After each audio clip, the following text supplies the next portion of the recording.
ॐ गुरु ब्रह्मा गुरु विष्णु गुरुदेवो महेश्वरा गुरु साक्षात् परब्रह्म तस्मै श्री गुरुवे नमः। ॐ अज्ञानतिमिरान्धस्य ज्ञानाञ्जनशलाकया चक्षुरुन्मिलितं येन तस्मै श्रीगुरवे नमः। ॐ शान्ति शान्ति शान्ति। Shivam friends, we will continue our reading session of chapter 24, third book of Yoga Vasishtha Maharamayana.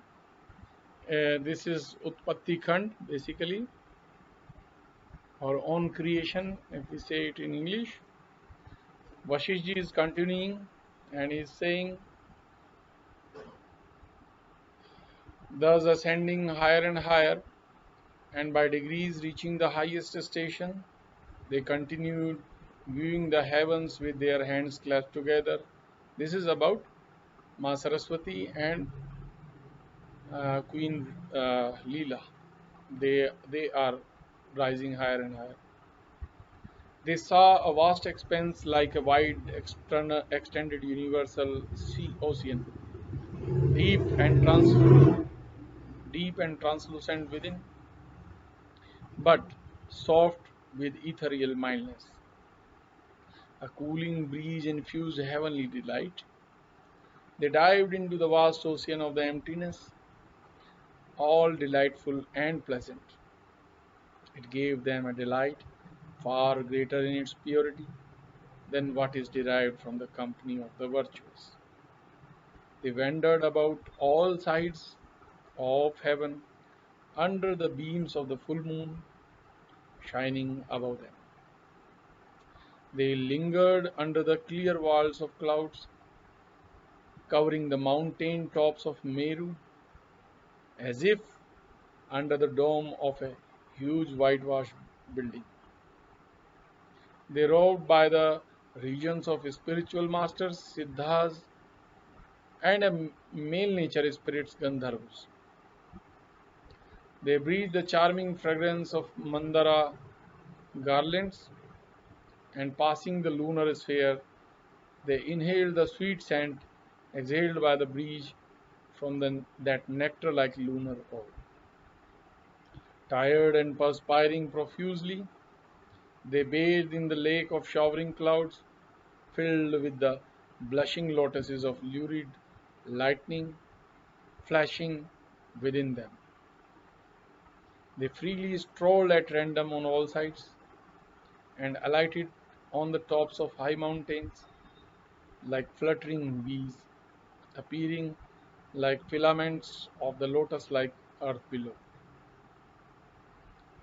They also roved under the walls of some cloud fragments, scattered by the winds, and raining like the cascade of Ganges river, thinking them as shower bathhouses in the air.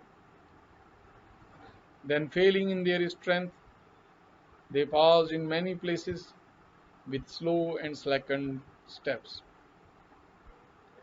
They saw emptiness full of great and wonderful works. They saw what they had never seen before, the tremendous depth of the void that was not filled up by the myriads of the world, which kept revolving in it. Over and over, higher and higher, they saw the celestial spheres filled with luminous orbs, adorned with their ornamental stars, wandering one above and around the other. Huge mountainous bodies like Mount Meru moved about in empty space and emitted a reddish glare on all sides, like a flame of fire from within their bowels. There were beautiful tablelands, like those of the Himalayas, with their pearly peaks of snow. There were mountains of gold spreading a golden color over the land. In one place, they saw mountains of emerald tinting the landscape with a lush green like a field of fresh grass.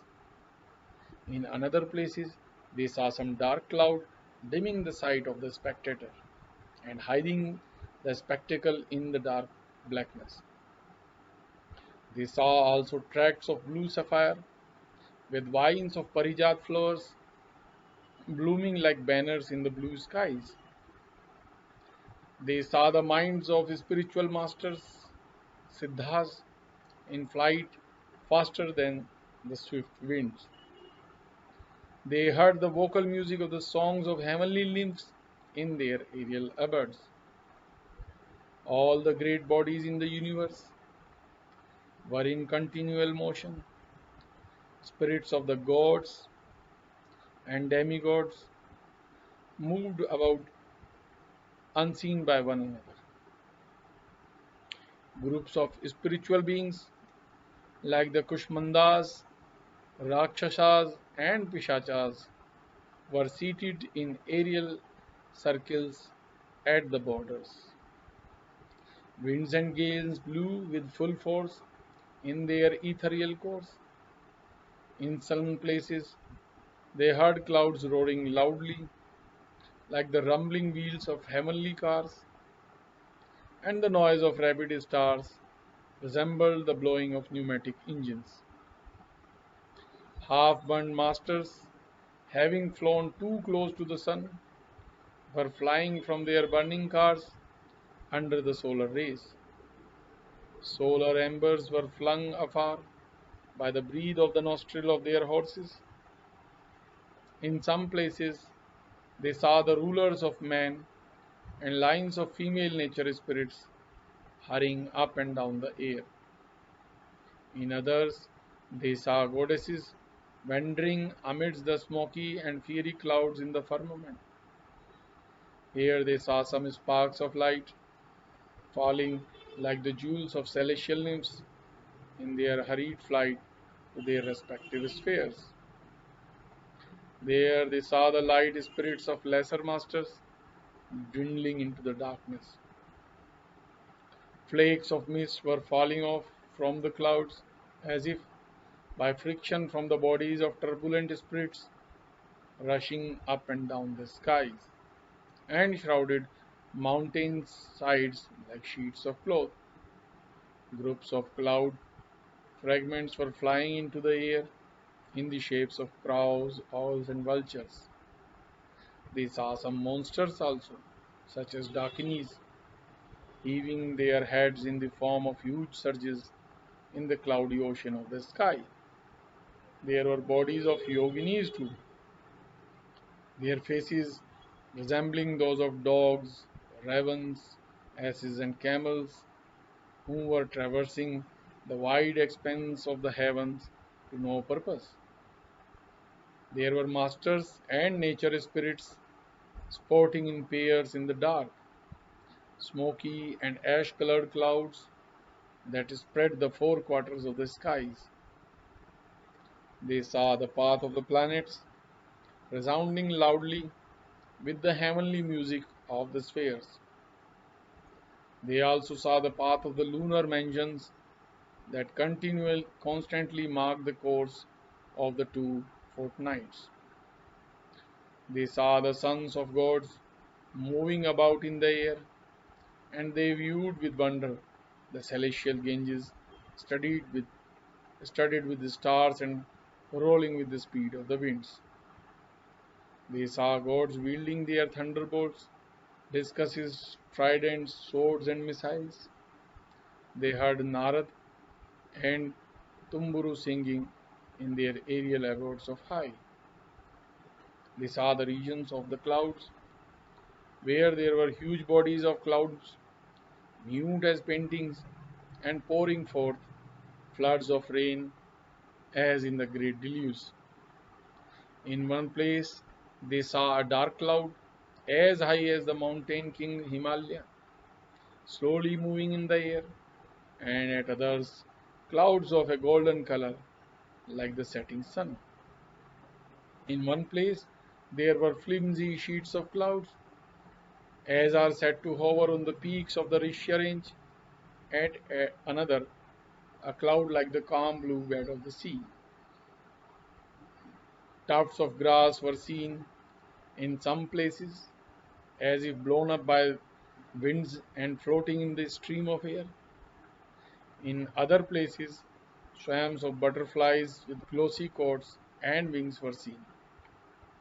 In some places, there was a cloud of dust raised by wind, appearing like a lake on the top of a mountain. The matris were seen in one place, dancing naked in giddy circles, and in another, great yoginis sat as if forever giddy with intoxication. In one place, there were circles of holy men sitting in their calm meditation, and in another, pious saints who had cast away their worldly cares. There was a conclave of celestial singers composed of heavenly nymphs, kinnars, and gandhars in one place, and some quiet towns and cities situated at others. There were the cities of Brahma and Rudra, full with their people, and the city of illusion with its increasing population. There were crystal lakes in some places, and stagnant pools at others, and lakes with masters seated by them, and others hugged by the rising moon. They saw the sun rising in one part, and the darkness of night veiling the others, the evening casting its shadow on one, and the dusky mist of dusk obscuring the other. There were hoary clouds of winter in some places, and those of rain in others. Somewhere they appeared as tracts of land, at another as a sheet of water. Bodies of gods and demigods wandered from one side to the other, some from east to west, and others from north to south. There were mountains heaving their heads thousands of miles high, heads thousands of miles high, and there were valleys and caves covered in eternal darkness. In one place there was a vast extinguishable fire, rather inextinguishable fire, like that of the blazing sun, and in another a thick frost covering the moonlight. Somewhere there was a great city flourishing with groves and trees, and at another big temples of gods leveled to the ground by the might of demons. In some places there was a streak of light from a falling meteor in the sky, in another the blaze of a comet with its thousand fiery tails in the air. In one place there was a lucky planet rising in view with its full orb, in another there spread the gloom of night and full sunshine in another. Here the clouds were roaring, and there they were dumb and mute. Here were the high blast driving the clouds in air, and there the gentle breeze dropping clusters of flour on the ground. Sometimes the sky was clear and fair without a cloud in it, as transparent as the soul of a wise man, delighted with knowledge of truth. The empty region of the celestial courts was so full with the dewy beams of the silvery moon that it appeared like a shower of rain and raised the loud croaking of the frogs below. Flocks of peacocks and goldfishes fluttering about in one place, and vehicles of the goddesses and celestial girls thronged in another. A number of peacocks of Kartikeya were seen dancing amidst the clouds, and a flight of greenish parrots was seen in the sky appearing on a green plain. Dwarfish clouds were moving like the stout buffaloes of Yam, and others in the form of horses were grazing on the grassy meadows of clouds. Cities of the gods and demons appeared with their towers on high. Distinct towns and hills were seen, separated by distances, as if detached from one another by driving winds. In some places, gigantic bhairavas were dancing with their mountainous bodies, and at another, great garudas were flying like winged mountains in the air. Huge mountains were tossed about by the blowing of winds, and the castles of the nature spirits were rising and falling with the celestial nymphs in them. There were some clouds rising on high, and some appearing like rolling mountains in the sky that were crushing forests below. In one place, the sky appeared like a clear lake abounding its lotuses. Moonbeams shone brightly on one spot, and sweet cooling breezes blew softly in another. Hot sultry winds were blowing in some place, singing the forest on mountainous clouds. There was a dead silence in one spot, caused by perfect calmness of the breeze, while another spot presented a scene of 100 peaks rising on a mountain like cloud. In one place, raining clouds roared loudly in their fury, and in another, a furious battle was waging in the clouds between the gods and demons. In some places, geese were seen gabbling in the lotus lake of the sky, inviting the ganders by their loud cackling sound cries. Forms of fishes, crocodiles, and alligators were seen flying in the air as if they had been transformed into aerial beings by the holy waters, the Ganges of their birth. Somewhere, as the sun went down the horizon, they saw the dark shadow of the earth eclipse the moon. Then they saw the shadow of the moon eclipse the sun.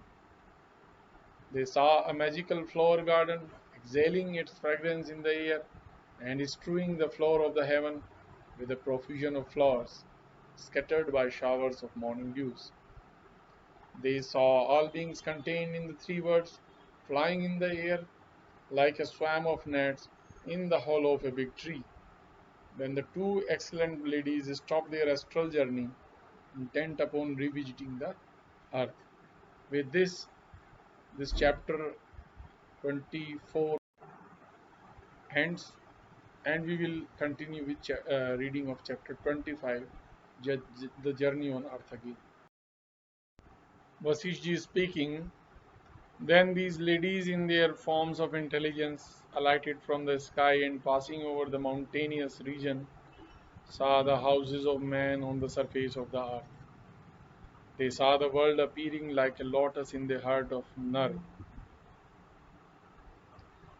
Its eight sides form the flower petals, the hills, its pistils, and the center contains its sweet flavor. The rivers are the tubes of its filaments, covered with drops of snow, resembling their pollen. Day and nights roll over like swarms of black bees and butterflies, and all its living beings appear like gnats fluttering about. Its long stalks, white as bright daylight, are composed of fibers serving for food and of tubes conducting the drink to living beings. It is wet with moisture, sucked by the sun, resembling a swan swimming about in the air. In the darkness of night and absence of the sun, it folds itself in sleep. The earth, like a lotus, is situated on the surface of the waters of the ocean. At times, the motion of the ocean makes the earth shake, causing earthquakes. The earth rests upon the serpent's station as its support, and its girt about by demons as its thorns and prickles. Mount Meru and other mountains are its large seats. There are great hives of human population where the fair daughters of the giant race embraced with the sons of gods and created the race of men. It has the extensive continent of Jambudvipa, Asia, situated in one petal. Its veins forming its divisions and the tubular filaments its rivers. The seven elevated mountains forming the boundary lines of this continent are its seeds, and in its middle, the great Mount Sumeru reaches the sky. Its lakes are like dewdrops on a lotus leaf, and its forests are like the flowers' pollen. The people inhabiting the land all around like the swarm of bees. Its extent is a thousand leagues square, and it is surrounded on all sides by the dark sea like a belt of black bees. It contains nine divisions, ruled by nine brother kings, resembling the regents of its eight petal sides, with the Bharatvarsha in the midst. It stretches 1,000,000 miles with more land than water. It is habitable its habitable parts are as thick as frozen ice in the winter. The continent is surrounded by the briny ocean twice as large, like a bracelet encircles the wrist. Beyond it lies the circular form of the subcontinent, twice the size of Jambudvip and also encircled by a sea. This is called the Milky Ocean because of the sweetness of its water, and it is double the size of the former salt sea. Beyond that and double its size is Kushadweep continent full of population. It is also circular and surrounded by another sea. The belt of the Sea of Curds, delectable to the gods and double the size of the continent it encircles. After that lies the circle of Cronch continent, also twice the size of the former one, and surrounded by a sea like a canal surrounding a city. This sea is called the Sea of Butter and is twice as large as the continent it surrounds. Beyond it lies the Salmali continent surrounded by the foul Sea of Wine. The fair belt of this sea resembles a wreath of white flowers, like the girdle of the Shesh serpent forming the necklace hanging on the breast of Vishnu. Thereafter stretches Plaxa continent, double the size of the former, and surrounded by the belt of the Sea of Sugar that appears like the snowy plains of Himalaya. After that lies the belt of Pushkar continent, twice as large as the preceding one, and encircled by a sea of sweet water, double its circumference. There, at the distance of 10 degrees, they saw the belt of the South Polar Circle with its hideous cave below, the descent of the infernal regions. The way to the infernal cave is full of danger and fear, and 10 times in length from the circle of the continent. This cave is surrounded on all sides by a dreadful emptiness, and below it is half covered by a thick gloom, as if a blue lotus were attached to it. There stood Lok Sumeru, or South Polar Mountain, which is bright with sunshine on one side and covered by darkness on the other, studded with various gems on its peaks and decked with flowers growing upon it.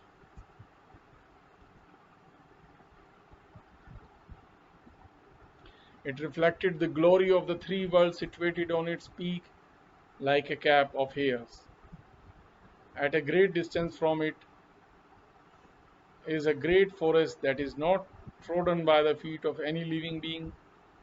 Then, proceeding upward, they saw the great northern ocean encompassing the pole on all sides. Further, they saw the flaming light of the aurora boreals which threatened to melt the snowy mountains to water. Proceeding onward, they met with the fierce north winds, blowing with all their fury and force. They threatened to uproot the mountains as if they were dust or grass. They traversed the empty vacuum with their noiseless motion. Far away, they saw the empty space of vacuum stretching wide all about them. It spreads unlimited and encompasses the worlds like a golden bracelet encircles the wrist. Thus Leela, having seen the seas and mountains, the rulers of the world, the city of the gods, and the sky above and the earth below, in the unlimited vault of the universe, suddenly returned to her own land and found herself in her room again. This vast, this kind of description of the continent, there was no plane in which one can sit and see from, and there was no satellite also there. But still, this kind of description is done. I think they possess certain powers to see things from the above, just like a satellite can see. With this chapter 25 ends. Let us take the reading of chapter 26 also. This is the return to the holy Brahmin's house, description of gloom. Vasishtha explains astral appearance. Vasishtha said, after the excellent ladies had returned from their visit of physical sphere, they entered the house where the holy Brahman used to live. Finally, they came where they started their journey. They started their journey to visit Brahmin's place now. So now they are at Brahmin's place. There the holy ladies, unseen by anyone, saw the tomb of the Brahman. The maid servants were dejected with sorrow, and the faces of the women were soiled with tears, faded like lotuses with their withered leaves. All joy had fled from the house, leaving it like the dry bed of the Dead Sea after its waters were sucked. It was like a garden parched in summer or a tree struck by lightning. It was as joyless as a dried lotus torn by a blast or withering under frost, and as faint as the light of a lamp without its wick or oil, and as dim as the eye was without its light. The house without its master was as sad as the face of a dying person, or like a forest with its falling and withered leaves, or like dry and dusty ground for lack of rain. Then Leela, with her gracefulness of divine knowledge, the elegance of her perfections, and her devotion for truth, thought within herself that the residents of the house might see her and the goddess in their ordinary forms as human beings. Then the people of the house saw the two ladies as Lakshmi and Gauri, brightening the house with the light of their beings. Wreaths of unfading flowers of various kinds adorned the two women from head to foot.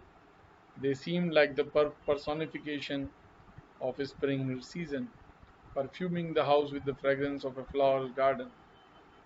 They appeared to rise like a pair of moons with their cooling and pleasant beams, infusing a freshness to the family, like moonlight does to medicinal plants in forests and villages.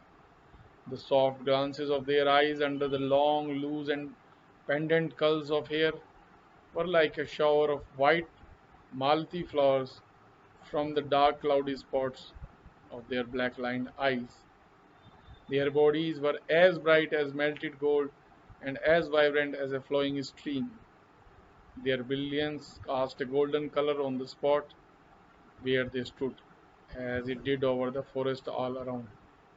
The natural beauty of Lakshmi's body and the trembling glare of Leela's body spread, as it were, a sea of radiance about them, in which their bodies seemed to move like undulating waves, their relaxed arms resembling loose vines, their palm like red leaflets shook like the fresh culp vines in the forest.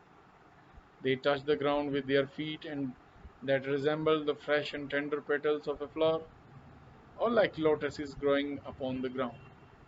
Their appearance seemed to sprinkle ambrosial dews of all around, and made the dry, withered, and brown branches of tamara trees sprout new tender leaflets.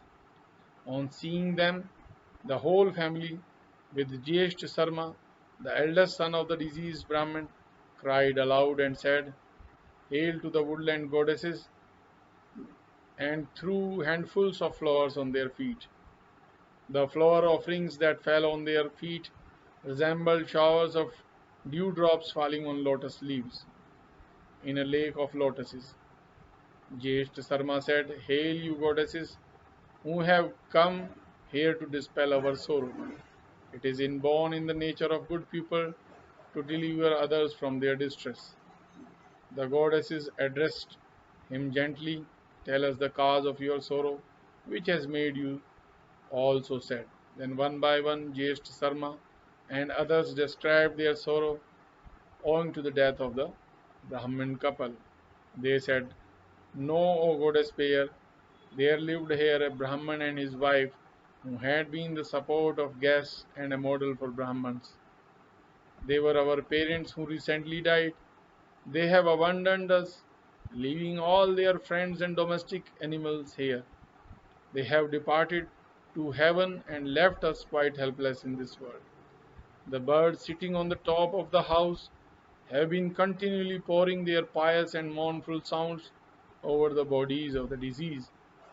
Mountains on all sides have been lamenting their loss with the hoarse noise of winds howling in their caverns, shedding showers of tears in the courses of the streams issuing from their sides. Clouds have poured their tears in floods of rainwater, then fled from the skies. The heavenly quarters have been sending their sighs in sultry winds all around. The poor village people are wailing in piteous notes, their bodies disheveled from rolling upon the ground. They are trying to yield up their lives with continued fasting. The trees are shedding their tears every day in drops of melting snow, exuding from the cells of their leaves and flowers, resembling the sockets of their eyes. The streets are deserted for lack of passers-by and have become dusty without being watered. They have become as empty as the hearts of men forsaken by their joy of life. Among the sad notes of cuckoos and the humming of bees, fading plants are wailing and withering from the sultry sighs of their inner grief. Snows are melting from the heat of their grief, their waters falling in cataracts that break into 100 channels as they fall upon stony basins. Our prosperity has fled from us as we sit here in dumb despair of hope. Our houses have become dark and gloomy as a desert. Here the humble bees are humming in grief upon the scattered flowers in our garden that now sends forth a putrid smell